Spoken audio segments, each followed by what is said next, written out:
Samantala, tanggap tayo na sa pang-report. DPWH District Engineer sa Batangas, arestado. 3 naman patay at 2 sugatan sa aksidente ng van matapos bumangga sa bahay sa San Narciso, Quezon. Ang back-to-back report, panoorin natin mula kay JR Narit. Pakinggan pala. JR, good morning, mayong buntag. Maayong buntag, Ricky. Naaresto ng Taal Police si DPWH District Engineer Abelardo Calalo, 51 years old, matapos umanong tangking suhulan ng 3.1 million pesos cash si Batangas 1st District Congressman Leandro Libeste noong Biyernes ng hapon. Nangyari ang tangkang panunuhol sa opisina ng kongresista sa Poblacion Zone 12 sa Taal. Ito ay para umano hindi maimbestigahan ng kongresista si Calalo sa mga flood control projects.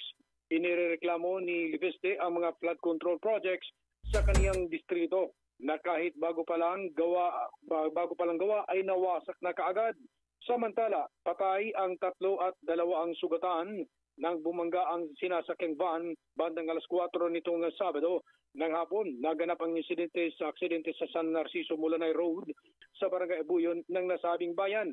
Ayon kay Police Staff Sergeant Marcelo Caliboso Jr., investigador ng San Narciso Police, galing sa isang beach resort ang magkakapamilyang sakay ng van at pauwi sa Abuyon nang mangyari ang insidente.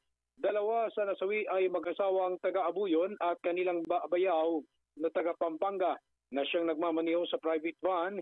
Sugatan din ang asawa ng driver at isa pa nilang kasama. Madaling araw nang dumating sa Abuyon ang mag-asawang taga-Pampanga at dinaanan ang 2 nasawi at nag-outing sa Talisay Beach. Bigla na lamang bumangga ang van sa 2 bahay sa gilid ng kalsada habang sila ay papauwi na. At yan ang ratsada ng buwinamanong balita mula sa Calabarzon. Ako si JR Narit, taguulat sa Ronda Balita Probinsya na sa Infinite Radio 92.1, Iba. Basta balita sa Infinite Radio, walang kawala, Iba.